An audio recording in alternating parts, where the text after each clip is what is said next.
Another feature of molecules that we're going to look at with respect to the three-dimensional shapes is called hybridization.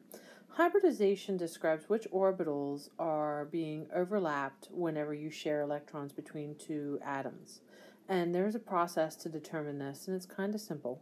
You do need to start with a Lewis structure so that you can figure out how many bonds, double bonds, and lone pair electrons are on the center atom. You will only determine hybridization for the center atom in your molecule. So if you have multiple central points, you would find multiple different hybridizations. Okay, so here is the process. The first step is you're going to count the central sigma bonds and multiply by 2. So a couple of things here.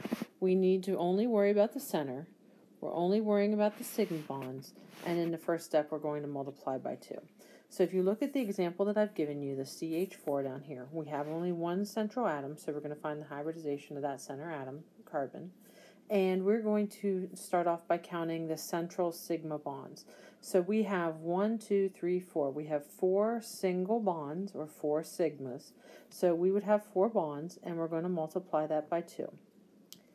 The second step says to count the lone electrons. So again, we're looking at electrons, not pairs, just electrons. So in this case, we have no central electrons, so we have 0.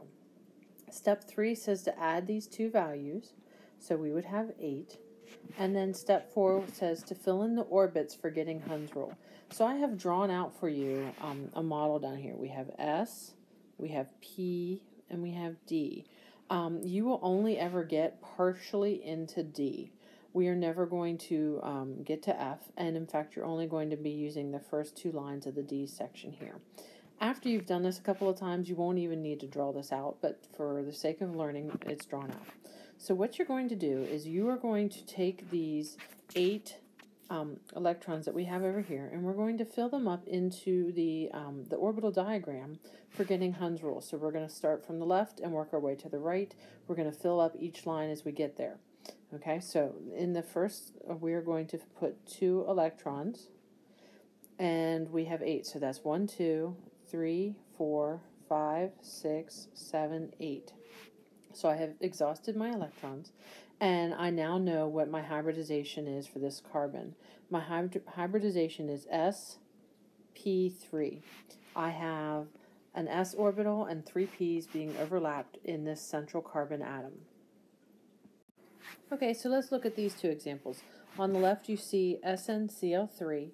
And remember, we're starting by counting the number of sigma bonds, and I see 3 sigma bonds. And I'm going to multiply that by 2, because there's 2 electrons in each bond. So that gives me 6 electrons tied up in my 3 single bonds. And then I'm going to add in the number of lone electrons on the center. So I have 2 lone electrons on the center. Added together, that gives me 8. If you go back to my SP D graphic that I had on the previous screen, I can mentally remember that I'm filling up 2 in this first one, and the other 6 will go in the second one. So my SnCl3 has an sp3 hybridization.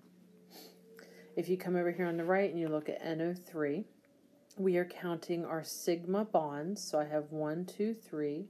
So 3 again times 2 gets me 6. And I have no lone pair electrons on this nitrogen, so I have nothing to add. So 6 is my total number. I'm going to fill it into my filling diagram, and my hybridization here is going to be sp2. Now, you may be looking at this and going, hey, wait a minute, what if they're always going to be the same? So you will eventually make a connection between hybridization and the particular geometry that the shape takes on, and that would be a correct connection.